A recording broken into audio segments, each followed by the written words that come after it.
The start of the 2022 Formula One season is only days away. G'day there, I'm James Baldwin, and you've joined us here on Lakeside Drive for the fourth season of this podcast and the 2022 Formula One season. It's great to have your company all across the world, wherever you're listening. It is so awesome to have you join us. So let's get into 2022.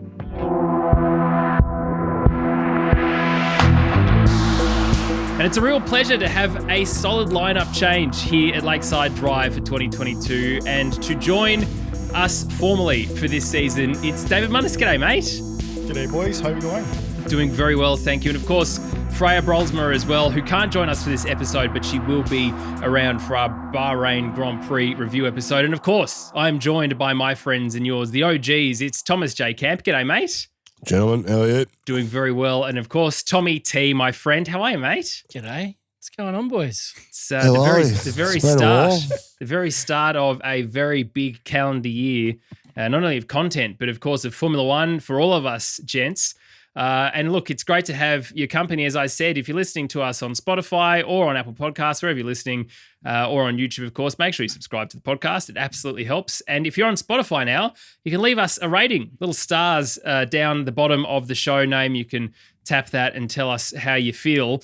But boys, there is plenty to get through, of course, before we get into the first Grand Prix of the year. We'll start at the very, very beginning. And as I said this before we started recording, I don't want to dwell too much on 2021. Of course, you can go back and listen to our season review podcast. It's a good 2 hours worth. Plenty was mentioned there, but some stuff has happened since then. Question mark. Campy, let's start with you. Michael Massey, of course, has been replaced. I don't want to get too in depth into this, but let's just get your top line thoughts. Oh, look, thousands of opinions on this. The thing for me is the FIA came and backed him at the end of the race and said he has captain's call and he can do what he wants. The fact that he's since been fired or replaced and he's going to take another job within the FIA suggests to me that there's probably some politics going on at the top end. I think if you're Mercedes, you have to kick up a fuss about it because you spend, $1.5 billion a year throughout your organisation. For them to have a world championship robbed like that, they have to kick up a stink, and that's why his head eventually fell. If you're Red Bull, well, you're super lucky, and you get going again for this year. So I think he's been scapegoated. It's a bit of a shame.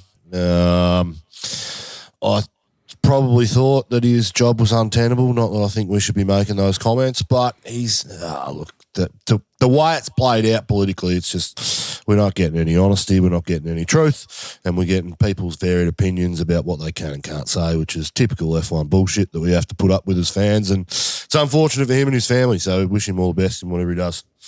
Yeah, certainly was an interesting time, and to be replaced with two new race directors is interesting. Can I just say, please? Sorry, that race director that came from DTM, if you go and watch the last race of DTM last year, it was possibly even more of a shit show than the last race in F1. Yeah. So we've replaced incompetence with worse. Anyway, moving on. Well, that was exactly the point I was going to make. We've got Niels from Niels from DTM, exactly. Not exactly someone who I would say has an absolutely clean record, but of course, it came out of the passing of Charlie Whiting, which was incredibly sad. Charlie sort of made that role for himself. Michael took over what was the Charlie role, and this is probably an admission from the FIA that yes, Michael was responsible for too much, but you would have thought that they would have at least brought in one person to help him out and kept Michael there. But as you said, there's an admission that something went wrong for the FIA to boot him. Munnis, we didn't get your thoughts on what sort of fell out from 2021, but it wasn't exactly the cleanest of calls. And now, of course, this has happened. But does it really give us a brand new season, brand new regulations, and a brand new way to look at 2022 Formula One? Yeah, look, I think there needed to be a structured change. Massey was obviously coming under a lot of pressure throughout the season, just how the season unfolded between Red Bull and Merck. They're really going at each other's throats. So towards the end of it, I did begin to feel a little bit sorry for him. So look, I'm glad there has been a structured change. I mean, the call, I haven't aired my views, but I felt it deviated from the norm, and that's what kind of annoyed me. We know how a safety car plays out, and it was just something completely different. So for me, that was an annoyance, and that's not what I want to see. I don't want to see someone's interpretation of the rules. I want to see basically consistency like every sports fan. So look, the structure change, the virtual race control room, I think it's a good idea. It's someone to share the burden and not just one person getting picked on the whole time. So yeah. Well, it is only just one of them each race. So the issue that we've got, Tommy T, now bringing to you is the consistency of the racing stewards from 2021 is something that we had some issues with. And of course, we know that there was a difference, or at least up until that point, the difference between the stewards and the race director in terms of decision-making ability. Now we have two different race directors, one from that DTM background, of course, the other who I don't know anything about at this point. But for what the sport needs, though, is this the right thing? But because we're going away from consistency, aren't we? I think so, but I think the structure is going to be a bit more in line and uniform race to race as opposed to kind of like, here's a rule book, figure out how you're interpreting everything. I think they're going to have to be more in line with what they want to go with between the two of them and how they're going to manage that. The other thing is, I think the big problem we had last year was we got to see all of this play out on TV and over the radio. I think removing that like they are this year is going to help massively. This stuff can happen in the background like it always has. We just happened to see it all last year, and I think that compounded the issue and made Massey look even worse. If we didn't really hear all of those kind of backwards and forwards and him kind of sound like he was placating people, I think he might have skated through and it just would have been like wiped away. But I think the fact that we heard all of that behind the scenes actually made it worse. So I think that coupled with the two of them having to be on the same page might actually get more clarity for what the stewards are looking for as opposed to just in one person's head thinking how they're interpreting the rules. They have to actually speak it out to each other and confirm what the other is going to execute race to race. Yep. Okay. Well, look, that is 2021. As I said, it's in the bin. We've put it behind us. There is a number one on a Red Bull car, which we haven't had for quite some time, in that of Max Verstappen. Of course, Tommy, you and Freya, absolutely stoked by that thought. Yeah, bloody Dutchies. Let's talk a little bit more about a bloody Dutchie. Max Verstappen just signed the longest contract in Formula One ever to about 2057, it seems. It's 2028.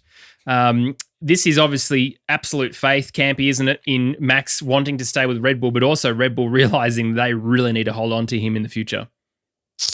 Yeah, look, he's a once-in-a-generation driver. It's a bit like Lewis Hamilton's relationship with Mercedes. Yes, he came in on the back of McLaren, which was always a Mercedes-affiliated team, but as soon as that team was set up and organised for 1 or 2 years, they moved him across, and he's been under that umbrella since day one, back when he was 9 and 10, so in junior karting. So for Red Bull, totally the smart decision to do.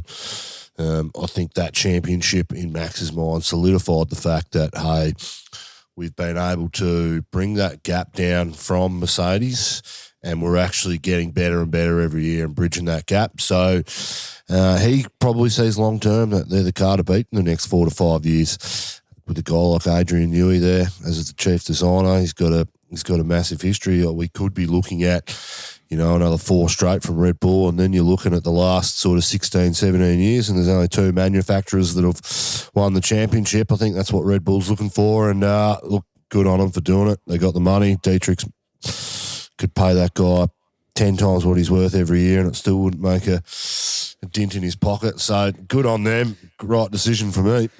Tommy T, got to make you happy though, doesn't it? I don't think Max had to sign that. I think Red Bull had to get that deal done, if anything. I think Max could have walked into anyone's garage and demanded a big amount of money. So that's just smart from Red Bull going, let's not have this conversation for another, 6 years? We don't have to talk about contracts being up, about like seats being taken, all these kind of things. It's locked away. We can just focus on this next era and dominating as it is without this kind of upheaval potentially coming in the near future. I think that's just a better way to operate. So stoked for Max. I think it's going to be a good number. I don't know if we know exactly what it is, but it's going to be large, you would think, for that many years just off a world championship. You think he'd be doing all right. Yes, and of course, Honda not doing their 2008 version of themselves and deciding at the last minute to stay in Formula One. which was a good call. It's like they'd looked in the past and said, I wonder what was going to happen in 2009/22. But for you, Munnis, the big thing, I think, from my side is this second seat. I mean, this is now a car that is going to be absolutely dominated by Max Verstappen, no doubt. Whoever sits in that second seat, though, you are only guaranteeing yourself second in the championship, or maybe some podiums if Max was to crash out. Yeah, look, I think Perez knows that, and Perez is the man for that job. You know, he's in a car that if Max happens to have a bad day, he can take a win or definitely get on the podium. So, look, I think it's a no-brainer keeping Perez there, and he's certainly happy to be in a competitive car. But of course, competitive cars, well, we're not really sure what that is or who that is this season. But before we talk about testing itself, let's talk about the bloody designs and the liveries and how gorgeous this thing looks. I think this is the best looking Formula One car for a very long time. Tommy T, as our resident head of design and all things that look good, I want you to talk about some liveries. Who are your favorites? Yep. What do you think could be improved? Because, I mean, there's some stunning ones this year. I mean, it's probably no surprise that I like the McLaren. I think that's probably one of the better. I think Very the good. design team has always done a good job. And like as of late, they do really well. I really like the Alfa Romeo and the Ferrari. I think that shade of red that they've both gone towards is much better than previous, that kind of more burgundy. Really a big fan of that. I think the worst has to be that bloody stupid pink that they're running for the Racing Point team, is back. Racing Point, Bahrain It was race. weird. Not a fan. Esteban Ocon's driving It for is. Racing Point again. How Ocon did that can't happen? skate pink cars. He just follows him everywhere he goes. That car looks ridiculous. That pink has never worked on a racing car, but anyway. I think the one thing that I would change is the way that some of the teams are highlighting, I don't know what we're calling them yet, but where that front wing extends over the tyre, some of them are highlighting them with fluoro kind of yellows and stuff, and I reckon it just looks stupid and distracts from the rest of the car. But other than that, I really like the sides, how they kind of sweep in, especially that Mercedes looks epic with no side pods. Kind of looks like a Le Mans car or something. Looks like a stealth fighter. That's what it looks like on it does. the side. Yeah, it's really, really cool look. I don't know if I like the wings yet. I think that's one thing I'm not sure about, the way that the opening is kind of inside and looks a bit like a cat flap kind of thing rather than actually like a good system. It looks like they've just cut a piece of wing out that moves. But other than that, like, it's a really good start. And I think, most of the teams have really nailed their color schemes. But it's a really good start. I thought it was going to be way messier and the cars would be useless. Munnis, what do you think? Because, I mean, there is absolutely some different design choices there. Campy just mentioned, of course, the lack of side pods, although that was only a 2-week decision from the first Mercedes that we saw. But for you, though, I mean, you could bathe your baby in the Ferrari in one of the side pods there. That's just a little bath. Yeah. The Ferrari looks absolutely sick. I agree with Tommy. For me, it's probably the best one out there, the best livery. Followed closely by McLaren. The Aston Martin, I don't think that looks too bad either. But yeah, the front wing, myself and my mate were talking last night, and he described the front wing as a Frenchman's moustache. It's got that weird sort of a look to it. So it's an odd looking thing, but look, we'll get used to it. And by mid-season, we'll just think this car is, red hot. Yeah, they are just generally looking good. It was weird that F1 last year put it in that oddly reflective silver paint because it just made it look terrible. But now it looks phenomenal. Campy, for you, who's your favourite? Who's the least favourite? Who's in the bin? The least favourite is the pink Alpine. Yep, we can all agree. Racing Point's in the bin. Yeah, that's gonna get me. That's gonna catch me out, definitely. Least favourite. I mean, the Williams looks good. The Williams looks really good. That blue and white contrast is good. I'm not actually a massive fan of the McLaren. I think they've got that purple thing on the side of it and that wave, and I'm just not into it. But they should have gone with that Golf one that they did last year. I think it's a logo of the brand that sponsors them. Yeah, I know, but I'm not into it. So we got all the sneaky cigarette money back on cars now. So. Well, we don't, though. And this is why Ferrari is looking as good as it's looking, because there is a significant lack of Mission Winnow. That's gone. So they've opened up that ability to have that beautiful color, I think, as well. And Tommy T, I maybe slightly disagree with you about the yellow for Ferrari because, I mean, that's the Ferrari logo, right? There's a nice little nod to the yellow behind the prancing horse, which I only noticed that this morning. No, you know what I mean, though? They've got this, it looks like high-vis tape, like on the underside of those like wheel arch kind of extensions. I think it just, instead of just making them all black, they've added this highlight that just like, what is that? Oh, it's just the wheel arch. Sick. Great. And of course, I'll just say Aston Martin did that camo one too, which was like tops. Alfa Romeo, you mean? Oh, sorry. Yeah, that's one. Yeah, the other one. Alpha Aston, same thing. That was cracker. I'm all about a camo livery. I'm all about it. Yeah, it was weird that Valtteri Bottas and Guan Yu Zhou just didn't turn up to Spain at all. It was, and then we only got to see the Aston later, which is a joke I'm never going to get sick of saying. We all loved camo Red Bull, right? So it was a right thing to do by Alfa Romeo. And Alfa Romeo looks fantastic, Tommy T. Completely agree. That red looks amazing. Mm-hmm. The older new logo looks absolutely sick. I think Williams looks phenomenal as well. Haas's updated new livery also looks really nice and clean, beautiful as well. I think Aston Martin, just generally think across the whole board, yes, the 3 races that we have to see Racing Point are the worst, but when Blue Alpine gets back after Australia, the whole grid looks bloody great. It's the first time that I can't say this is a really crap looking livery. So that's great. Well done, all F1 designers. I know you listen to this podcast. You get the Lakeside Drive tick of approval. But one thing I also want to talk about is the racing suits because we always have some interesting looking suits in and out of the car. I think Ferrari look great all the way up until the Shell logo. It's weird that the Shell logo is still on this bright red. It's like, guys, maybe just take one for the team in terms of your branding colors and do away with it. Just have we know who you are. Go wide. There's no suffering brand recognition there. But is anyone else, Tommy T, racing suit wise that you think look good? I haven't really noticed that much, but I will say I'm not a fan of Daniel Ricciardo's helmet this year.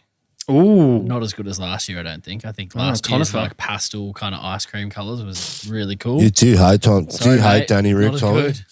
You bragged on him in the last episode, now this episode. Are you even a fan? It's not looking good. Listen. I'm the opposition. I'm devil's advocate, you can call me.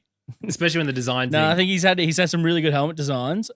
I'm waiting for for his American one because I'm sure that'll come this year and that'll be epic, I'm sure. Peaches is a weird color to go with a papaya orange. I agree as a main hue. But anyway, that is what it is. I've seen it. No, that's good. I'm looking at it now. That's quality. What's wrong with that? Just think about what he's driving in though. It's just going to be looking weird. That's quality. That's good. Well, let's keep going. Let's talk. I mentioned just before about the updated Haas car. Kevin Magnussen is back in Formula One, and I didn't see that bloody coming. No. Munnis, what were your thoughts when you first saw that news? Because he was totally left field for me. Oh, I was completely shocked by it, taken aback. But it's great news. I mean, I followed a little bit of his exploits last year.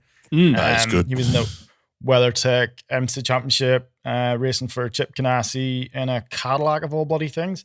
And he did really well. I think he got 1 win. He stepped up and he raced for R.O. McLaren in an IndyCar in Circuit of Americas.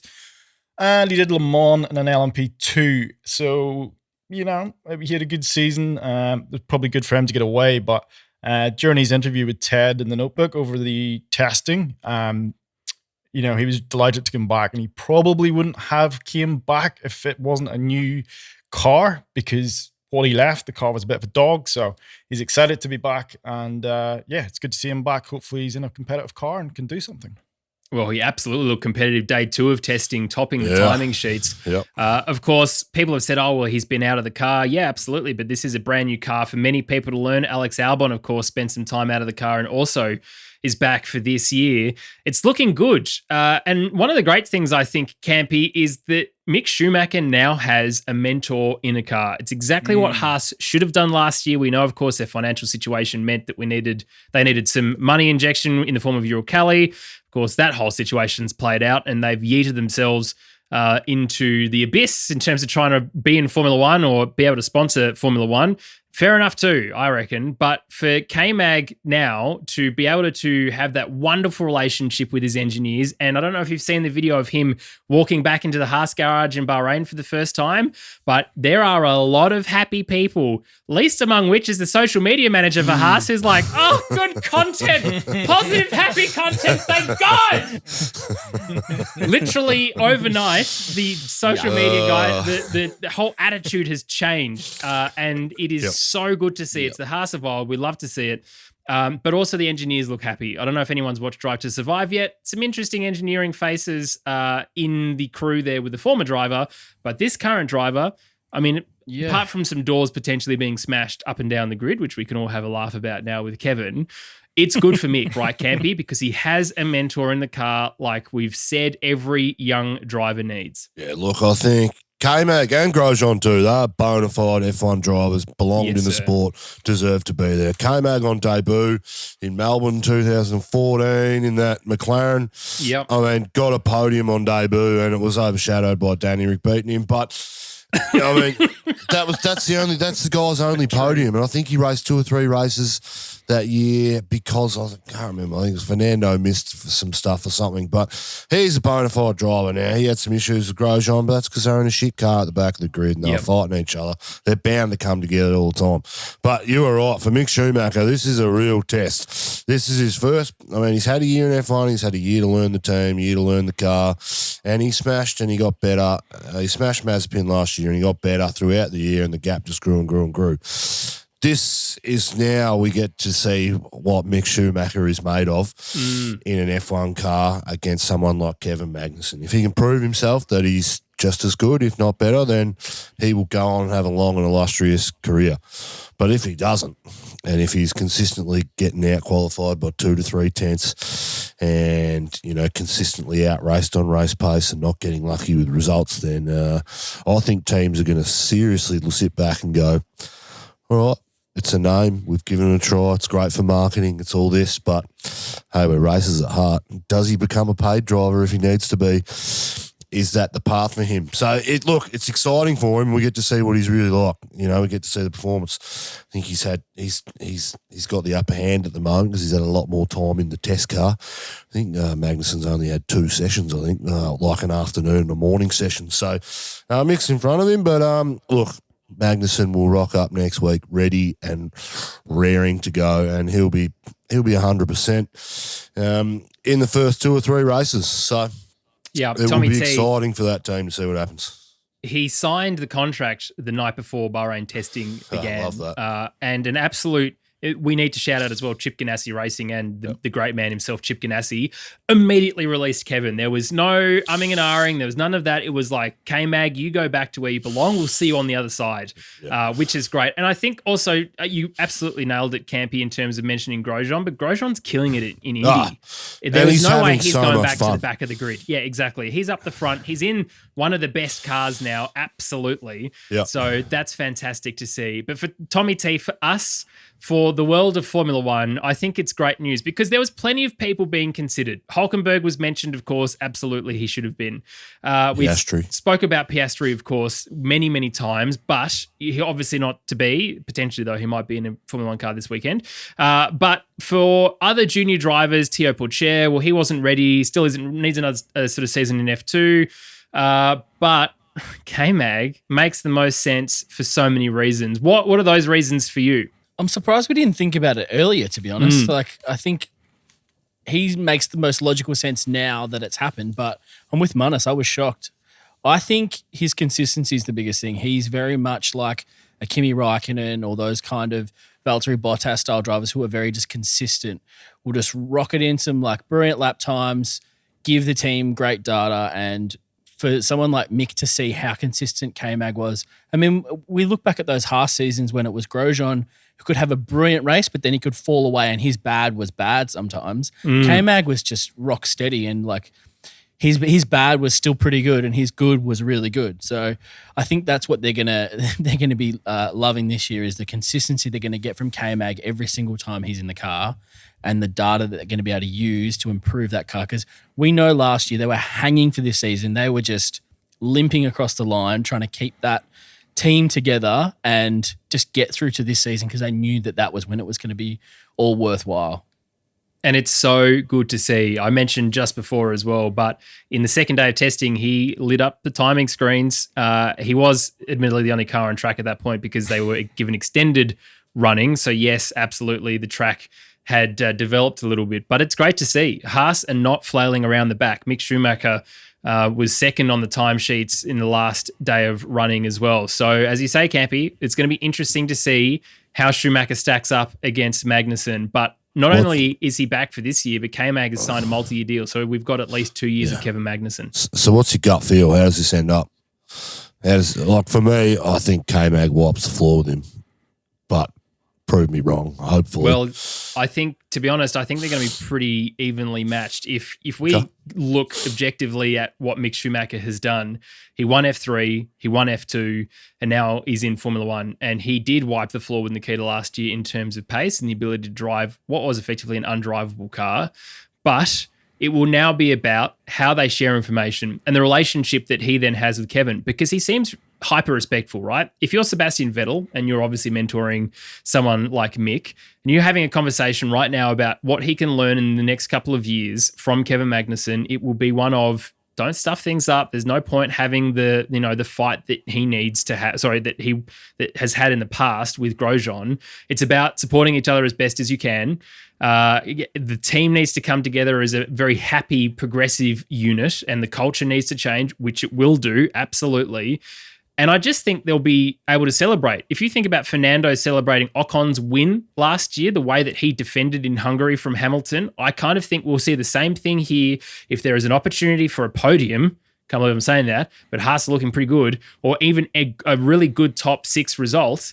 K-Mag will do that for the team because he's grateful to be back. And there's a slightly different thought process, I think, of K-Mag in 2022 compared to K-Mag at the end of 2020. And the other thing too is, like, as an engineer, I mean, these guys are smart, intelligent people. They don't just give up lives for nothing. I mean, these guys get the degrees they get, then they go to NASA or they go to Lockheed Martin or F1. That's how smart these guys are. Yeah. And I think it could have been really tough for a lot of the guys in that team traveling around the world, 250 nights away in a hotel every year and working for someone like Mazepin, who's shouldn't really be there because he didn't get there on the drivability side. Got there because, I mean, his dad was rich. Let's get real.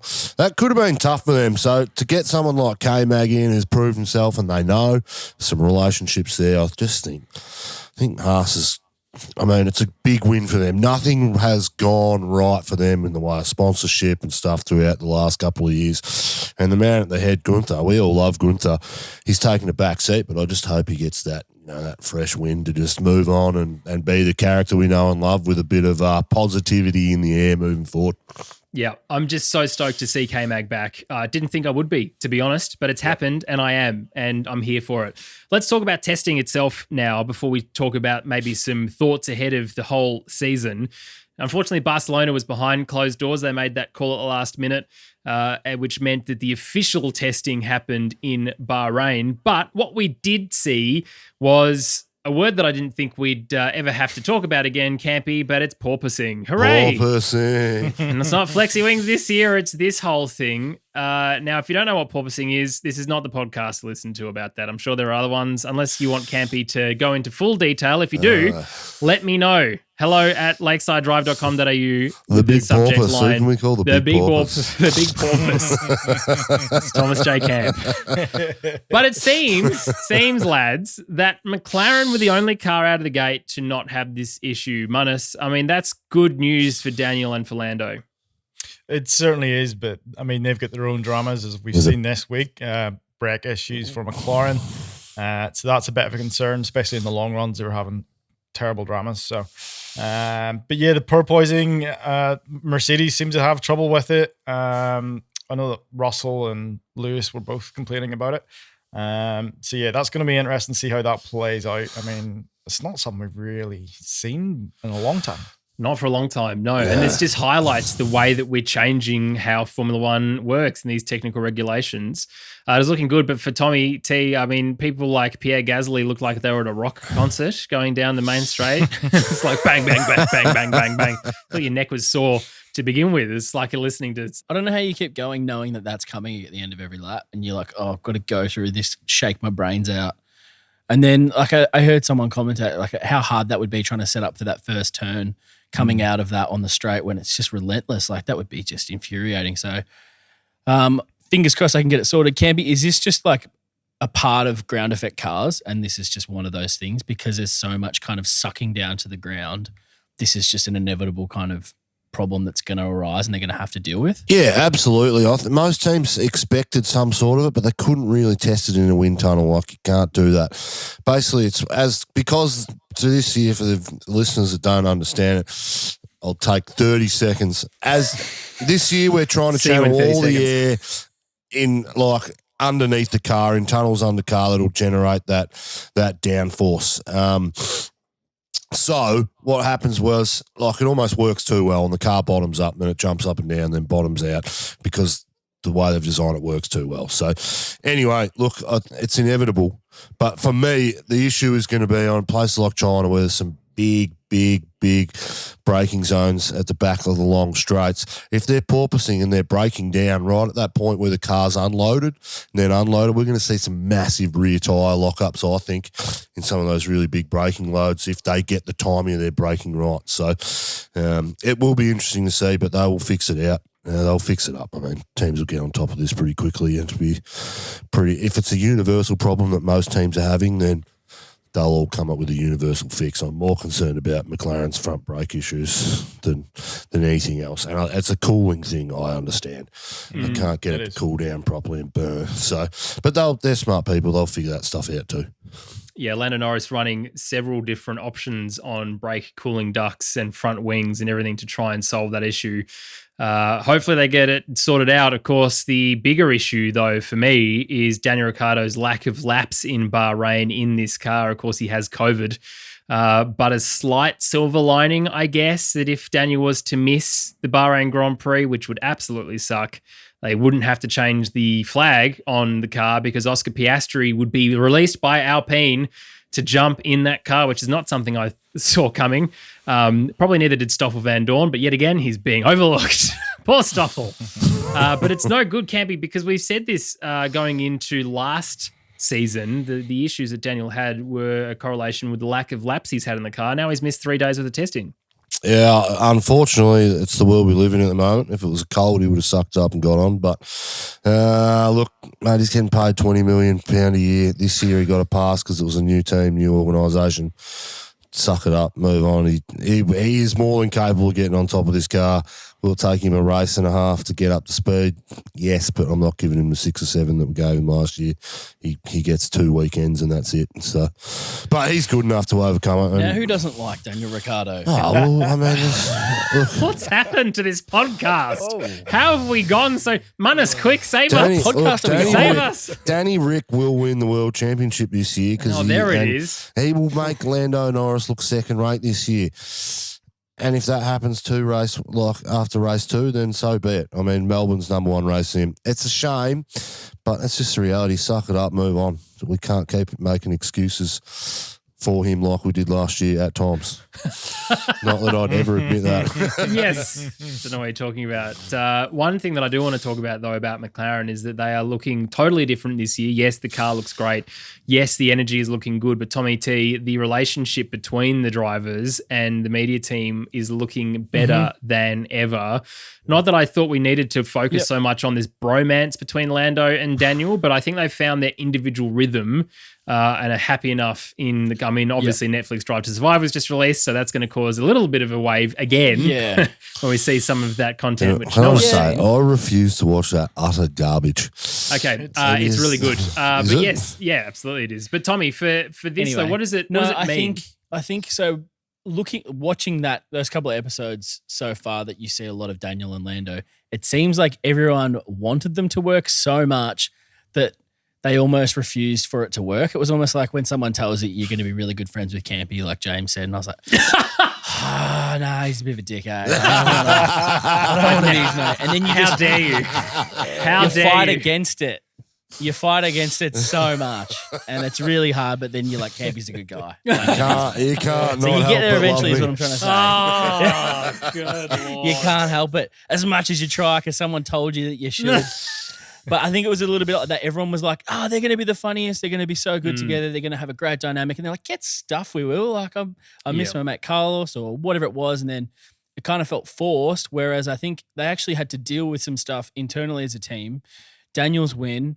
Lando outperforming, his kind of loss in Sochi, those kind of things that they've actually had to deal with together as two competing drivers and as a team as a whole. Daniel said that he's loved this team as like, this is one of the best experiences he's had as a team. It's literally the other driver that he's kind of struggled with the relationship wise. He's like, I love this team and I want to reward them for how much effort they've put into me and I love the culture, everything. So I really think we're going to see another side of them because towards the end of the season, it seemed like they were figuring it out and they were kind of happy to be rivals, but still get along and enjoy it. Whereas it felt like Lando was feeling attacked and almost having to defend himself for no reason against Daniel or vice versa. So I really think they've got onto a level playing field and they're actually just going to really enjoy pushing each other as opposed to kind of like drag each other down. I think we're going to see a much better McLaren dynamic this year. Well, it's good news for when Daniel is the world champion. Of course, McLaren are feeling happy about it. Munnis, in terms of pace, though, DR in Barcelona had some pretty good pace. There's some happy timings there. Of course, we can't see him in Bahrain, but other teams are doing some interesting stuff. Ferrari seem to be the ones that everyone keeps pointing towards, including Lewis Hamilton. The sandbags are firmly out at Mercedes. Geez, they started filling them just before the last flag at Abu Dhabi. But Ferrari do have solid pace, and maybe that's what's flowing down into Haas. Yeah, they look to be having consistent pace. Charles Leclerc and Sainz have looked really good. The cars look pretty solid in the corners. So that's exciting, and it's good-looking cars, as I said earlier. But it's just too hard to take anything from testing. I mean, I was having a look at last year. Yuki Tsunoda was second fastest during testing last season. And where was he? He was nowhere during the season. So we've got to take a lot of this with a pinch of salt. Exactly. And as you say, George Russell and Lewis Hamilton can't touch the pedals for the amount of bloody sand in those cars. Honest to God. Mercedes do this every year. They've got issues. They've got dramas. They're going to be way down the field. First quali, bang. Where did that come from? Every time. Yeah, it's as soon as they start saying, and it's great because everyone's calling them out immediately. They're like, "Yeah, okay, sure, Mercedes, whatever you reckon, whatever you reckon." But Campy, just wanted to look a little bit further down the grid. It was only down the grid because they had some reliability issues. But Alfa Romeo, Valtteri Bottas in that Alfa seems to be doing some good things. As does Guan Yu Zhou. Can I just say they seem to be getting on quite well as a driver pairing already. He's not called that anymore, by the way. Yeah, it's Zhou Guan Yu. Yeah. Yeah. It's going to take me forever to get used to that. But I just got used to saying it. Yeah. Yeah. Zhou Guan Yu. Guan Yu Zhou, yeah, that'll do. We'll just keep him out. No, they had a tough first testing. This second week they got on top of it. I think they had an issue in like the last 20 minutes or last half an hour of the final session yesterday. So they just look good. Valtteri was a lot happier this week. He was you could see he's quite frustrated just in a couple of the interviews that he did in the press. I think he's got the right attitude for that team. He'll take Joe under his wing and teach him a lot and learn. I mean, there's an age difference. For Bottas has probably realistically got another 5 or 6 years if he wants to go that long. But I mean, he's good. But Joe's at the start of his career, and if he proves himself, then he'll be right. So, I think it's a great pairing for Joe, and it's probably not where Bottas wanted to be at this time of his career. I think he would have liked to have made a lot more of a statement in the top team at Mercedes at time. But look, he's more than. He's more than competent, and he'll be the team leader. And you put that guy in 9 teams out of 10, and he'll beat his opponent 9 times out of 10. You know, just unfortunately, he's up against Lewis Hamilton, and that is a bloody big measuring stick. So, but yeah, they'll be right. Tommy T, another wily old fox. It's the opposite of last year. It seems that Charles Leclerc scared the hair out of him, but now someone in the Stroll family has put it all back on again. The mane of Sebastian Vettel is back. He looks like Tony Hawk. Yeah. Trying to be at one with the kids still. He does. Absolutely crushing it. But Aston Martin not looking super strong in testing, but he's very quick to dismiss all of it, saying it doesn't matter. Exactly what Munnis said, which I think is the point. Yeah, right. I think, and everyone knows this. Everyone's like trying to make assumptions about what's happening, but I think they'll be good. I don't know. They're struggling a little bit with that car, aren't they? It's not as smooth as they were hoping, that Aston Martin, but I think they've got a good team behind them. They've got some new leadership, which will be interesting this year. We'll see how that goes. I think you're going to see a lot more Stroll behind the scenes pushing things in a certain direction. But I don't know. I feel like they might slip back. A lot of teams have got a lot better, and I think they're probably just going to hold steady and they're going to get passed pretty soon, I think, by some of those. Like Haas, I don't know where they've come from, but they look like they might be off the bottom this year. Well, they've spent 2 years developing this car, so you'd bloody hope that there was some decent pace in it. Certainly for Gunter's sake. Well, let's talk about what we can watch for in the first race. We saw some wheel-to-wheel action, whether it was actually any good or not, or sort of indicative of what we were going to see. But one thing is for sure, the way that these cars can follow each other around the circuits now seem to be a lot easier, and they seem to be able to get a lot closer, a lot faster. As I said, it was in testing, so who really knows? But it's only a couple of days away until we get to see some practice and some quali as well. Munnis, let's start with you. What do you think we should be watching out for in this first race? And don't just say everything, because that would still be a correct answer. What to look out for? Probably Mercedes getting it all together, and they had no issues to begin with. That's probably one tech. What else would I be looking out for? Red Bull, apparently they're looking really, really strong. I think Martin Brundle said yesterday, out of all the teams, he thinks that they just have it nailed and they'll be red hot straight out the gate. Ferrari, as we've just said, we think they're going to be much better. So those top three teams are looking really strong. And then below that, apparently everybody's really, really tight, really, really close. Crofty, Ted, Brundle were having that chat last night at the end of testing. So, look, that's good for us as viewers. We want that midfield to be really competitive. And let's hope the whole field is actually closer together, because we really don't want to see, two teams walking away with the title or challenging. We want to see 3-4 teams involved. So that's sort of what I'm hoping for, but whether that happens or not, we shall see. Campy, what do you think? Most looking forward to qualifying, if I'm honest. I think we're going to see, 1.2 seconds across the top, from first to 20, which means a lockup can cost you, a Q2 or a Q1 appearance, Q3 appearance, which is, good for the sport. I think for drivability and racing, I think we'll see a lot more closer racing. I don't think the moves will be as decisive, though. I think we'll see a lot of wheel-to-wheel, multi-corner, like there'll be like a sector of the track where you've got to get the passes done. Just from what we've seen on track so far, it just feels like they can brake a lot. They can brake a lot earlier and later as they choose to get car positioning, and that car positioning can get the traction down. Just so you can get past into the corner, but if you go too deep, you can get the traction on slightly earlier. It sets you up to re-overtake and stuff. So I think there's going to be a lot of multi-cornering passing going on. So it's going to have to be a bit more strategic in the way you go about it. But yeah, I think Red Bull's just poised. Just got that feeling. We're doing our fantasy leagues and stuff. I just think you've got to back in Verstappen, Perez, and Red Bull as a constructor, because they've just got that look about them, don't they?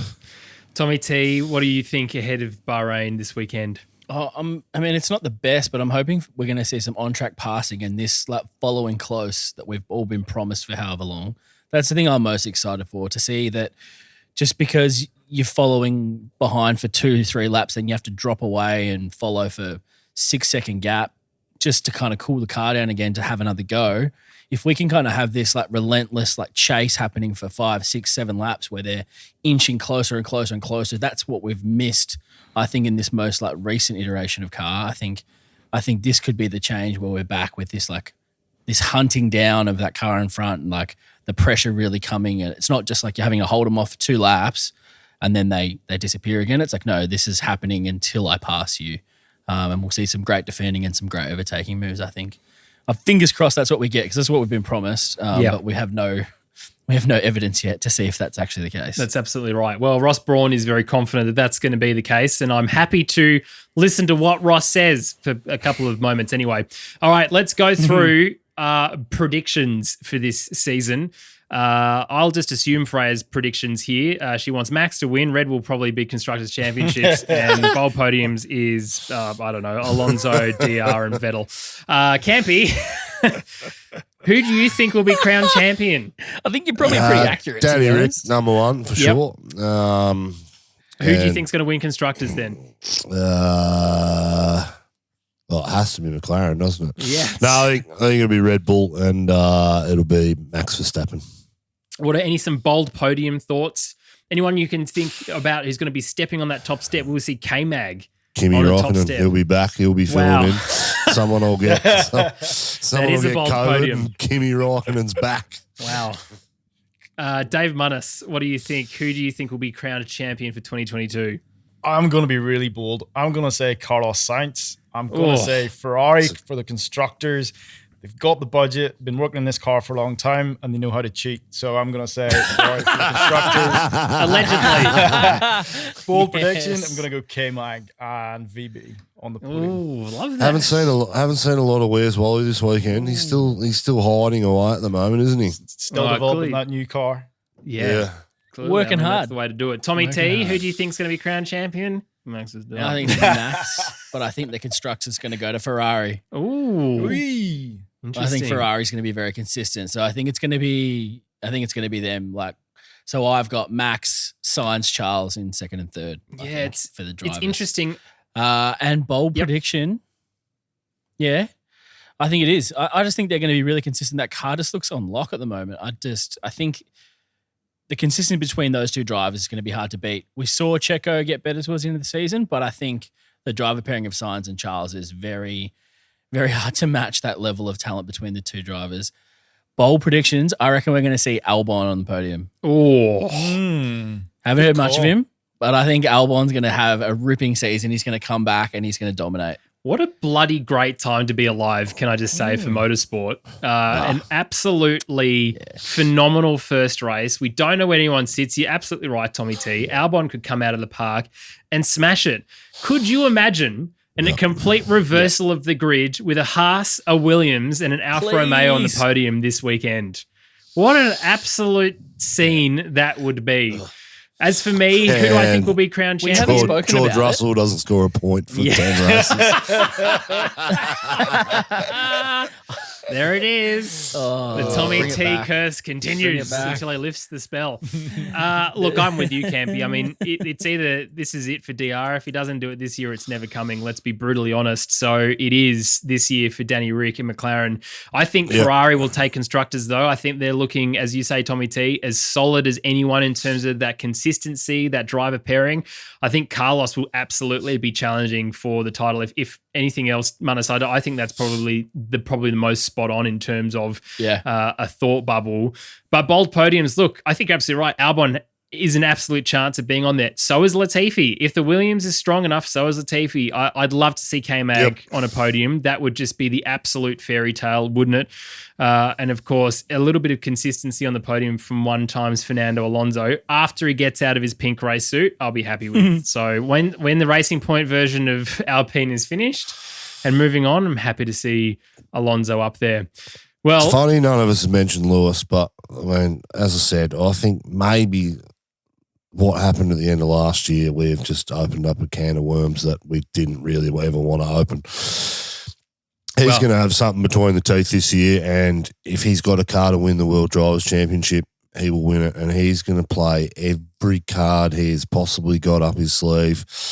He'll be a victim this year in everything that happens. Don't worry about that. And that's not because he particularly cares. It's because he'll use that to get some sort of advantage anywhere. So I wouldn't write him off either. Absolutely not. I mean, you are correct. The only problem is Max Verstappen carrying that number one on the car is at that level and greater now too. He is the defending world champion, which he's never been before. So there is a new side of Max Verstappen that we are going to see in this season. Well, that's it for our Bahrain preview podcast. Thank you so much for joining us. Now, we have a couple of things you can do to join the community. If you're new to Lakeside Drive, it's honestly really great to have you here. We have a Discord server where we talk about F1 and other motorsports during all the time, basically, but through the F1 weekend, through all the sessions, you'll find most of us there, as in the four of us and Freya as well, over the course of certainly the race, sometimes quali as well. F1 Fantasy League is back. You can find link to it at our website or in the description below to find the Lakeside Drive F1 Fantasy League, and there are prizes up for grabs. You can find out what those prizes are by also going to the website and supporting the show by buying some merch. We got some new merch coming out soon too that Tommy T is going to design. And also for this week on Instagram, we'll be announcing the winner of our fantasy competition from 2021. Our favorite name. I've got some bloody doozies that I need to discuss with the boys after we finish recording this to choose a winner, but it's not far away. So make sure you follow us on Instagram. Make sure you follow us on TikTok, all of the usual places. And if you've enjoyed today's show, please leave us a rating or a review on either Apple Podcasts or Spotify. It bloody helps. All things serve the algorithm. We'll continue to say that for the 2022 season. But gents, it is time to say goodbye. Tommy, thank you so much. Munnis, thank you as well. Thank you.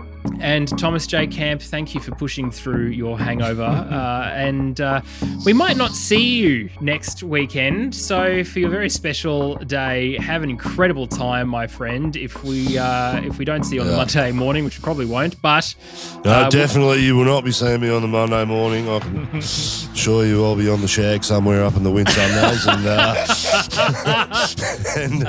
Well, then have a great wedding. And we'll see. I'll be back from Melbourne. I think. So. Well, looking forward to having you back, mate. Thank you so much for listening. We'll see you very soon.